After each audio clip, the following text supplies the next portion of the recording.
Estamos estudando o livro de Salmos. Já estudamos os salmos dos peregrinos ou salmos dos degraus que eram cantados nas festas ali nos degraus do templo. Continuamos estudando o livro de Salmos e vamos chegar até o Salmo 150. Esse último bloco do livro de Salmos, ele tem uma identidade bem parecida com a mensagem do livro de Deuteronômio. A mensagem de Deuteronômio é: ame a Deus sobre todas as coisas, com toda a tua alma, o teu coração, todo o entendimento, e aí então você estará obedecendo a Deus. E a consequência é que você será próspero onde você for e você vai glorificar a Deus. Então os salmos, eles trazem essa ideia para nós de nos orientar, nos encorajar, de exortar, mostrar os problemas que nós temos e como podemos enfrentar esses problemas. Os salmos, eles retratam a experiência daquela pessoa que tem um relacionamento com Deus. Tem vários tipos de salmos: salmos de louvor, de adoração, de confissão, de imprecação, de desespero, de súplica, de pedido de perdão. Então os salmos refletem o nosso coração, a nossa existência, a nossa experiência. Se você percebeu a leitura que a Graziella fez a respeito do Salmo 137, você percebeu que ali tem vários versículos que parece que revelam o nosso coração. Pode ser que não seja agora, mas situações que já passamos, que mostram a intensidade dos nossos conflitos, das nossas crises existenciais. Também tem alguns versículos no Salmo 137 que nos espanta um pouco. Parece que eu nunca falaria aquilo. Será que eu posso falar aquilo? Então hoje nós vamos estudar o Salmo 137. Vamos refletir na exposição bíblica do Salmo 137. E para entender melhor esse salmo, nós precisamos localizar quando isso aconteceu, que situação que o salmista está se referindo, por que ele está sentindo o que ele está sentindo. Será que ele está sentindo corretamente? Será que ele estava pensando corretamente? Ou será que as pressões externas estavam levando ele a pensar? E então o salmista vai mostrar para nós que nós passamos por isso também. Para entendermos a situação em que o salmista está passando, nós temos que olhar um pouquinho para trás da nação de Israel. A nação de Israel, a monarquia, começou com Saul, Davi e depois com Salomão. Saul reinou 40 anos, Davi reinou 40 anos, unificou as 12 tribos e num lugar só, sendo a sua capital, lugar de adoração. E aí Salomão reina mais 40 anos e aí Salomão atinge o auge da unidade da nação de Israel. Um só rei, templo, as 12 tribos unidas, a economia, um sucesso. Então Salomão levou a nação de Israel até o auge de tudo aquilo que Deus queria que a nação de Israel fosse. Mas por causa do desvio do coração de Saul, a nação de Israel também se desviou. As 10 tribos se rebelaram quando Salomão morreu. E o filho de Salomão, que tomou o lugar, não conseguiu evitar essa divisão. Rapidamente o reino do norte, com as 10 tribos, se desviaram de Deus e passaram a adorar deuses estranhos. O reino do sul, que ainda tinha Jerusalém, tinha o templo, continuou sobre a dinastia de Davi, mas também com a maior parte dos reis também desviados das diretrizes que Deus estabelecia para a nação de Israel. Por causa disso, vários profetas surgem no norte avisando a nação de Israel que eles estavam afastados e Deus iria os disciplinar. Ao mesmo tempo, o reino do sul surgem profetas avisando eles para tomarem cuidado. E no ano 722 a.C., o império da Síria vem e pega a população do reino do norte, espalha para todos os lugares e traz gente de fora, misturando a raça, surgindo aí então os samaritanos. Os profetas surgem então no reino do sul, mostrando que se Deus fez no norte, se Deus disciplinou o norte, isso vai acontecer da mesma forma com o reino do sul. Mas ao contrário da nação que estava ali no sul se arrepender e voltar para Deus, eles apontavam o dedo: nós somos perfeitos, nós somos protegidos por Deus. Deus tinha realmente trazido uma certa proteção, mas eles se vangloriaram disso e não mudaram seu coração e acharam que o templo era um certo amuleto que os protegeria. De nada disso adiantou. Muito mais profetas avisaram ele de forma dramática a nação de Israel, a nação de Judá, as 2 tribos que ficaram no sul, e as autoridades e tanto os falsos sacerdotes, os falsos profetas, perseguiram esses profetas de Deus e levando alguns deles até a morte. Então, a Babilônia conquistou a Síria e no ano 606, e no ano 597 e no ano 685, provoca 3 invasões, levando parte da população lá para a Babilônia. Então só ficou pessoas simples ali no Reino do Sul. Nessas invasões, a Babilônia abusaram das jovens. Usaram, abusaram, mataram mulheres grávidas. Eles pisaram crianças e velhos como se fossem lama. Eles queimaram o templo e pegaram os objetos do templo e levaram para fazer festas lá na Babilônia. E o Reino do Sul ficou 70 anos no cativeiro, lá na Babilônia. Lá temos a história de Daniel, Ezequiel, Jeremias, né, dessa mesma época. No final nós vamos ter a história de Esdras, de Neemias, vamos ter a história de Esther. Tudo nesse período de cativeiro. A pergunta que fica é por quê? Se Deus que tinha uma aliança de proteção para com a nação de Israel, por que Deus permitiu? Será que Deus permitiu somente? Ou foi Deus que moveu tudo isso? Deus tinha ordenado para que a nação de Israel descansasse a terra a cada 7 anos. Deus tinha alertado a nação de Israel para não ter nenhum outro Deus. E durante 490 anos, a nação de Israel não guardou o ano sabático da terra, não descansou a terra. Durante esses 490 anos, a nação de Israel tinha ídolos no seu coração. No livro de Daniel, começa dizendo que Deus trouxe Nabucodonosor para invadir a nação de Israel, a nação de Judá. Deus entregou a nação de Judá nas mãos de Nabucodonosor. Nabucodonosor foi somente um instrumento nas mãos de Deus para disciplinar a nação de Israel. A nação de Israel, Judá especialmente, ela já não confiava mais em Deus, na lealdade, no amor fiel de Deus. Então a disciplina que Deus vai fazer em levar eles para o cativeiro é para restaurar no coração deles essa confiança na lealdade e na fidelidade de Deus. Se Deus é fiel em disciplinar, então nós podemos confiar que Deus será fiel em cumprir as suas promessas e em nos abençoar. Hoje, na experiência que nós vamos enxergar no Salmo 137, nós vamos ver uma grande pressão.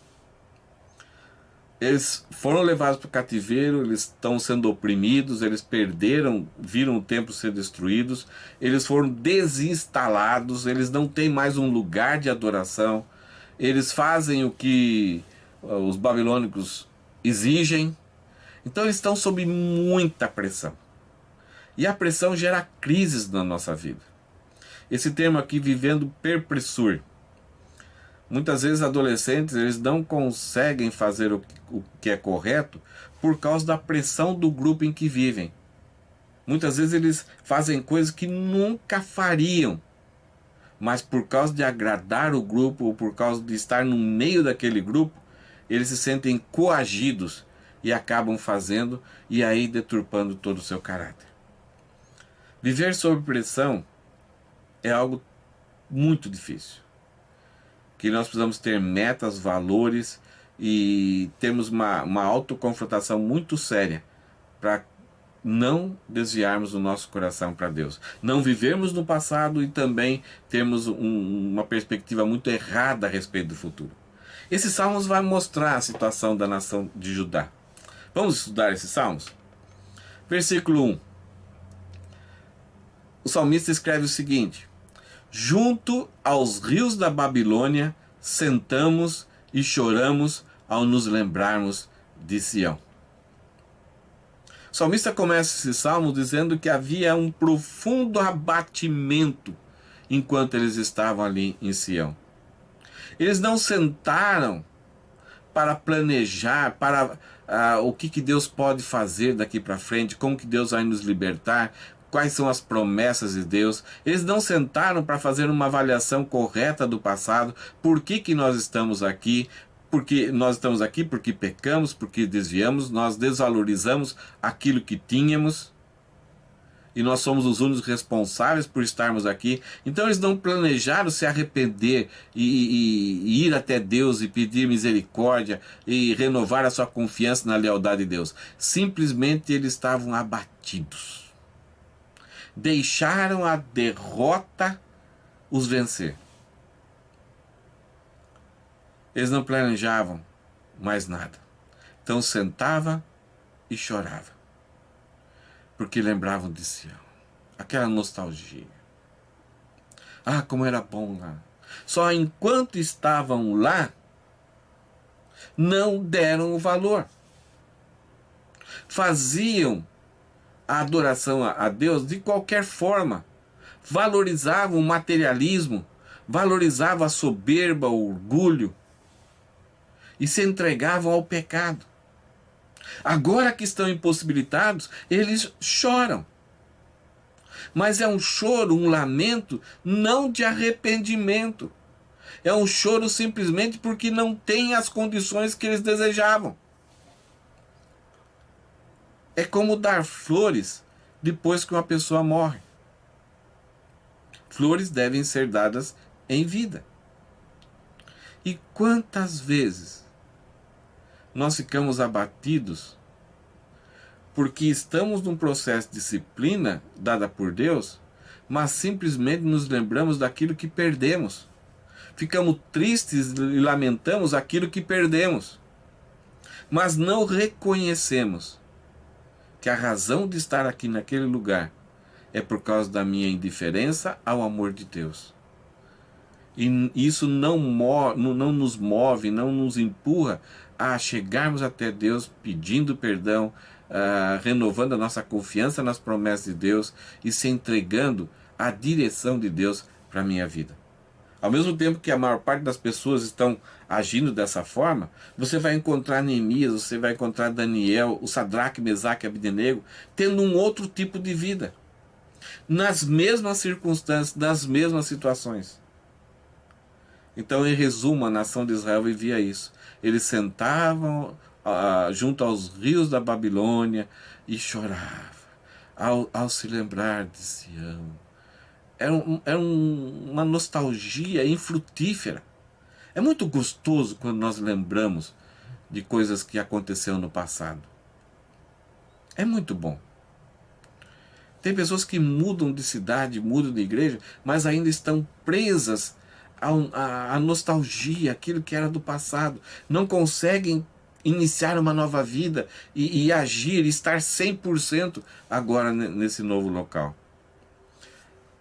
A crise de viver sob a pressão, muitas vezes, provoca em nós, quando a gente não age de forma correta, provoca em nós um grande abatimento. O versículo 2 fala que além de abatimento, eles sentiam uma grande apatia. Olha o que eles falam aqui. Pusemos de lado nossas harpas e as penduramos nos galhos dos salgueiros.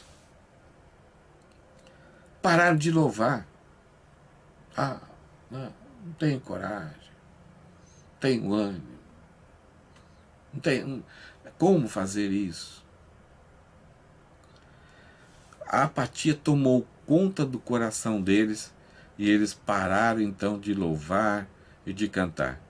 E essa parada, ela tinha até uma certa razão, e eles questionam, eles até dão uma certa desculpa que parece espiritual. Tem o seu valor realmente. Mas eles estavam em terra estranha.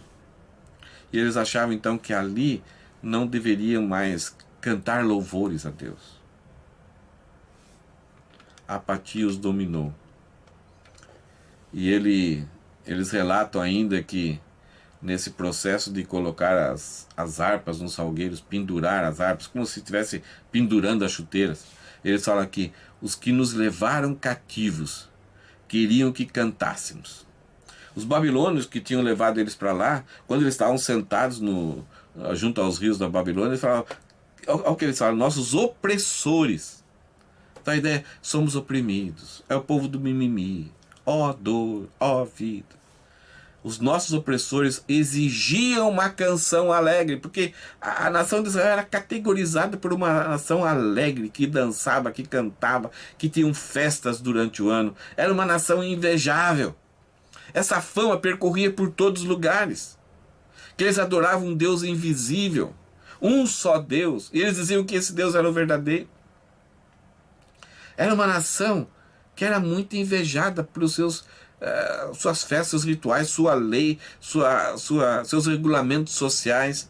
Então os opressores, sabendo os babilônios, para eles não são babilônios, vizinhos, pessoas, são opressores.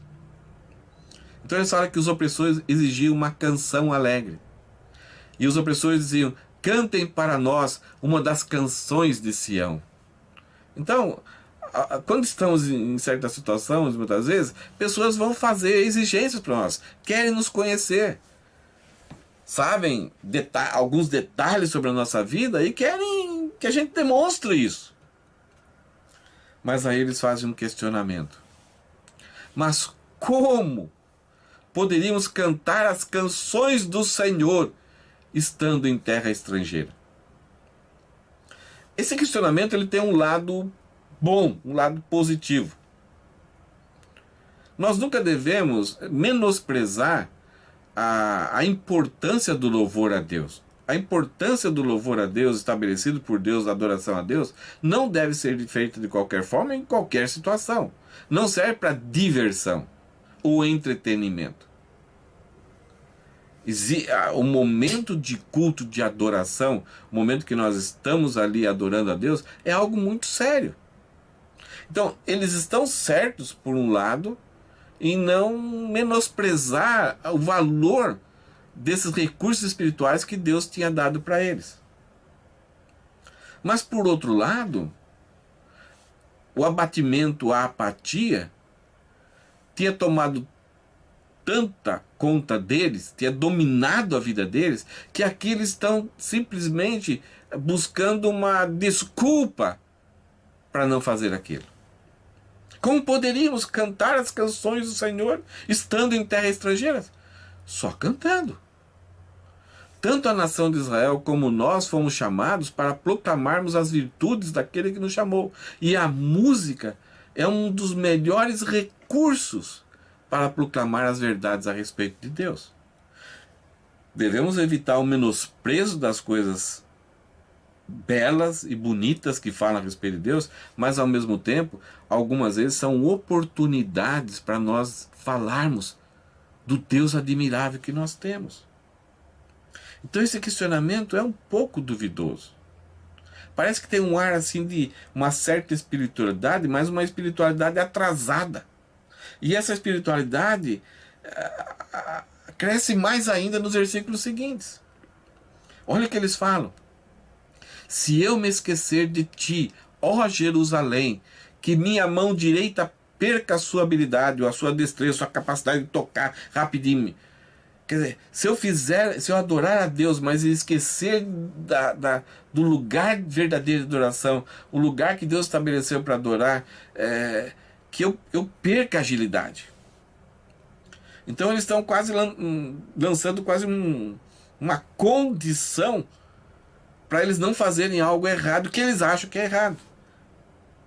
Que é, se eles se esquecerem de Jerusalém, então a agilidade das mãos direitas, a destreza que eles têm em tocar, em fazer qualquer coisa, possa ser prejudicada. Ele continua mais ainda, de forma assim muito exagerada: que minha língua se prenda ao céu da boca, se eu não me lembrar de ti, se não fizer de Jerusalém minha maior alegria. Por isso eu não canto aqui. Que bonito, né? Parece que é um compromisso assim tão firme. Sim, esse compromisso é legal, é verdade. Mas dentro do contexto parece simplesmente uma desculpa atrasada. De que alguém não faz, que está perdendo uma oportunidade de proclamar de forma correta, não do jeito que os opressores queriam, mas é uma oportunidade, abriu-se uma porta, então eu entro e faço do jeito correto. Mas agora o lamento, o abatimento, a apatia criou essa grande desculpa que parece tão espiritual. No versículo 7, aqui revela então o coração deles. Aqui está a verdade do coração. Não os versículos anteriores, que minha língua, que a minha mão. Aquilo é simplesmente uma desculpa esfarrapada. Mas o versículo 7 mostra o coração deles, que ali, naquela situação de opressão, de cativeiro, eles não estavam entendendo que aquilo era disciplina, que Deus queria renovar, que Deus queria mudar, que Deus queria que eles não tivessem mais eles no centro de suas vidas. Então no versículo 7 eles falam o seguinte: ó Senhor, lembra do que os edomitas fizeram no dia em que Jerusalém foi conquistado. Disseram: destruam-na, arrasem-na até o chão. Eles estão orando para Deus aqui. E aqui mostra a amargura que eles tinham no coração. Os edomitas são descendentes de Esaú, que era filho de Jacó. Isto é, de Isaac. Jacó era o irmão de Esaú. Jacó roubou a primogenitura, que era um direito de Esaú. Esaú menosprezou a primogenitura. Jacó, como valorizou, foi lá e roubou, pegou para ele, e aí a história do povo de Deus começa a ser contada através de Jacó. Por causa de ser enganado, Esaú passou a perseguir Jacó, e essa amargura que ele tinha no seu coração por causa de ter sido enganado por Jacó, passou a dominar todo o coração dos seus descendentes. E então, como eles moraram ali na época que Jesus chamava Idumeia, como eles moravam ali na região de Petra e toda aquela região ali, os descendentes de Esaú, então constantemente eles, como primos dos descendentes de Jacó, constantemente estavam fazendo mal para os descendentes de Jacó, para a nação de Israel. E quando a Síria invadiu, quando a Babilônia invadiu Judá, os judeus saíram correndo tentando buscar ajuda. E pediram abrigo nas regiões que eram muito fortificadas, aonde os edomitas moravam. Os edomitas pegavam os judeus e entregavam para os inimigos. Eles deveriam proteger, eles estavam debaixo de uma aliança de proteção. Mas não, eles traíam e traíram a nação de Judá. E não somente isso, aplaudiam e incentivavam os inimigos a destruir Judá. Olha as palavras aqui. Eles disseram: destruam-na, arrasem-na até o chão. Isto é, alguém que é parente próximo, mas torce para a sua derrota quando o inimigo vem. Em vez de você ir lá socorrer, salvar vidas, você vai e entrega essas vidas e ainda torce para ser destruída. Por causa disso que aconteceu lá atrás, o coração deles ainda tinha essa lembrança. E eles levantam essa lembrança pedindo para que Deus se lembre. Essa ideia, ó Senhor, lembra-te do que os edomitas. A ideia é: Senhor, toma providência, estamos aguardando. O Senhor tem que acabar com a vida deles. O Senhor tem que fazer o mal para a vida deles. Eles não esqueceram totalmente dos planos que Deus tinha para a nação de Israel, para a nação de Judá, que é trazer salvação para os perdidos. Mas o coração deles, além de estarem abatidos, apáticos, questionadores, eles também tinham depositado, e aquilo tinha dominado a vida deles, tinha uma grande amargura. Era verdade que Deus um dia vai julgar os edomitas, porque eles quebraram a aliança, mas o coração deles só pensava nisso.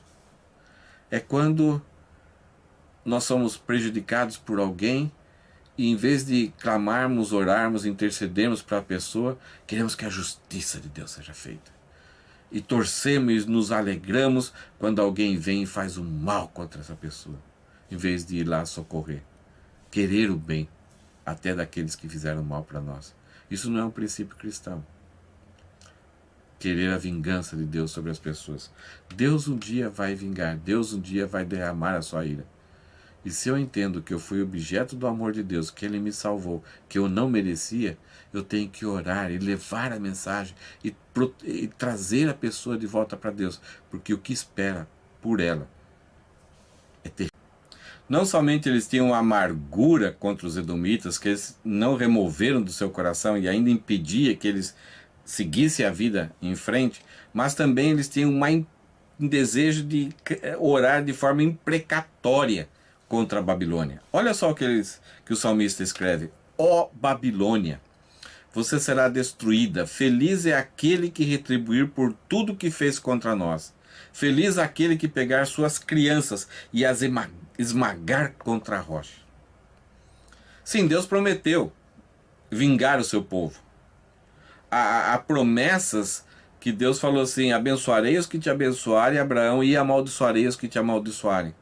Mas Deus é longânimo. A ira de Deus permanece sobre todo aquele que não se arrepende. Mas Deus enviou o seu Filho para morrer no lugar dos pecadores. E a nação de Israel a nação de Judá não está conseguindo entender que eles estão sendo disciplinados por causa do pecado deles. E eles não removeram todo o sentimento negativo. Eles estão aproveitando-se das alianças para chegar até Deus e reclamar de que Deus não está julgando, Deus não está punindo. E ainda lançam essa ideia de que a Babilônia e os edomitas serão destruídos. E aqui uma figura muito forte, que as crianças da Babilônia serão esmagadas e contra a pedra, e quem fizer isso será muito feliz, porque nós desejamos a destruição da Babilônia. Como é ruim quando a amargura e o desejo de vingança domina a vida de uma pessoa. Isso acontece por causa que o lamento não é genuíno. Não é um lamento por causa do seu pecado, mas simplesmente por causa do desconforto. Não é voltar-se para Deus. Então é muito perigoso quando nós entramos nessa pressão do desconforto, da desinstalação, de estarmos distantes. Nós falamos até palavras assim que parecem espirituais, mas a amargura e a vingança estando lá dentro do nosso coração, quando nós proferimos isso, nós revelamos realmente qual é o nosso problema. E aqui o povo de Judá revela como está o coração deles. Vivendo sob pressão é algo muito perigoso, porque nós perdemos o nosso controle, nós muitas vezes temos dificuldade de voltar genuinamente para Deus, inventamos desculpas espiritualizadas, mas em algum momento nosso coração vai ser revelado. Os sentimentos negativos que estão lá dentro, que não foram tratados, que só pensamos no passado e o futuro simplesmente é vingança e não Deus nos usar para a salvação das pessoas, ele vem à tona. Viver sob pressão exige muito cuidado, exige uma dependência, exige lamento, exige retorno para Deus, exige aguardar Deus resolver todos os problemas com os nossos inimigos, mas exige também de nós um apelo a Deus para Deus nos usar e levarmos salvação. Como que nós podemos aprender as mensagens desse salmo aqui? Um salmo muito forte, um salmo de muita crise violenta. Algumas ideias. Devemos fazer uma autoconfrontação de nossa vida com a vida que Deus preparou para nós. Nós temos a tendência de avaliarmos os outros e nos compararmos aos outros. E falamos para Deus: Deus, olha, eu não sou igual a ele, eu não faço isso. Mas muitas vezes nós acusamos os outros exatamente daquilo que nós somos. Essa é a crise política brasileira. As acusações de erros dos outros são justamente aquilo que eles fazem. É cômico e é trágico. Então, quando eu faço uma autoconfrontação de minha vida com a vida que Deus preparou para mim, eu vou lamentar. Mas não é somente um lamento por causa que Deus me disciplinou e eu perdi o meu lugar de adoração, o meu lugar, o meu conforto, os meus bens. Mas é um lamento que eu pequei contra Deus. É um lamento que passa a ter um planejamento. E o que eu vou fazer agora? É o lamento lá do filho pródigo, quando ele caiu em si, vou voltar para a casa do pai. É um lamento que toma atitude, que dá direção, pensa no futuro como algo bom. Mesmo que eu seja um empregado na casa do meu pai, eu vou estar na casa do meu pai. É um lamento promovido por arrependimento. Em segundo lugar, cantar em Jerusalém é fácil. E muitas vezes nós não valorizamos. Nós não valorizamos esse momento de estarmos com o povo de Deus, de cantarmos com toda euforia, com toda alegria, com todos os recursos. Nós menosprezamos, não estamos nem aí.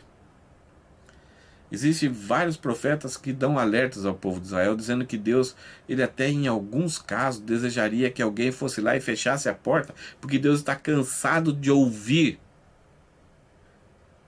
o barulho.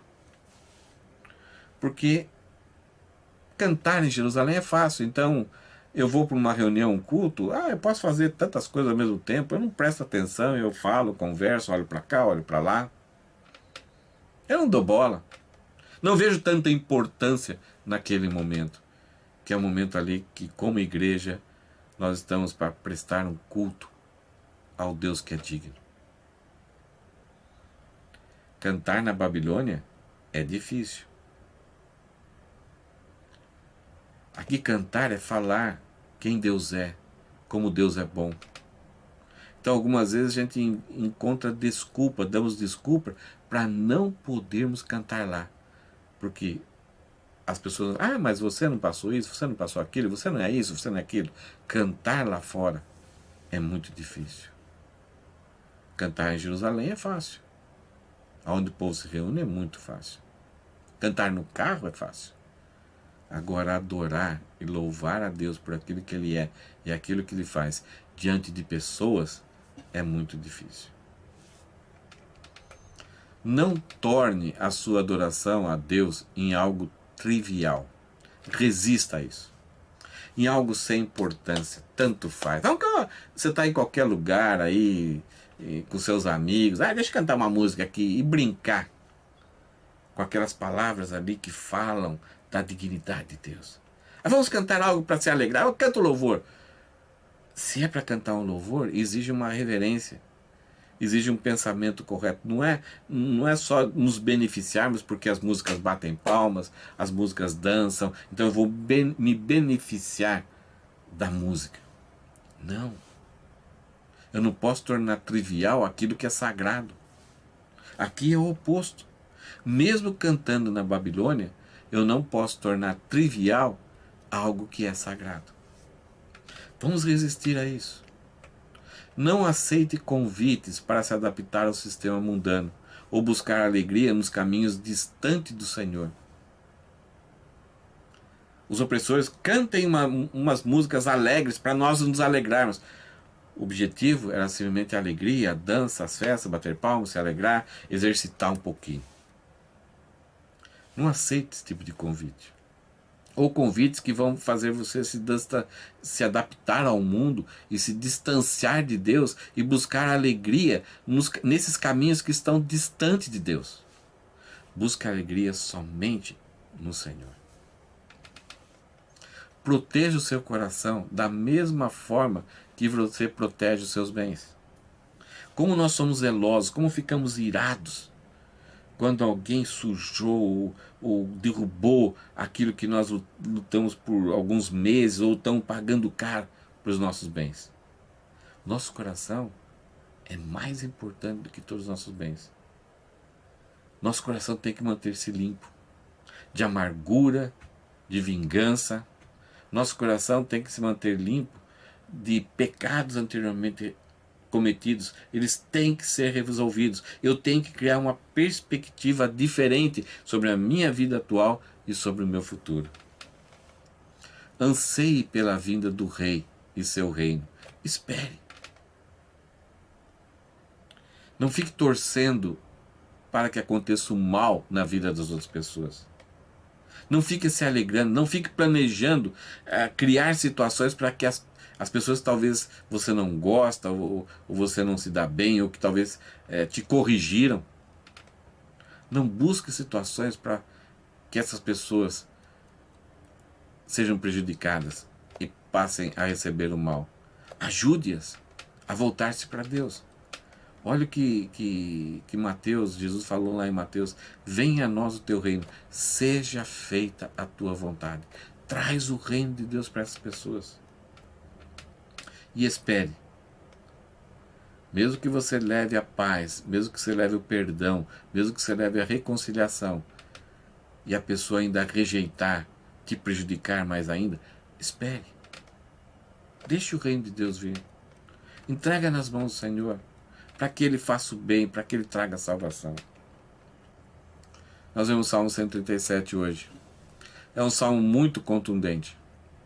É um salmo que parece que tem uma certa espiritualidade, mas é um salmo que revela para nós, se nós não tratarmos corretamente o nosso coração, se não entendermos corretamente a trajetória das nossas vidas, nós podemos desenvolver amargura, ira, abatimento, apatia, vivermos do passado e pensarmos no futuro simplesmente de forma ruim e não sendo bênção na vida das outras pessoas.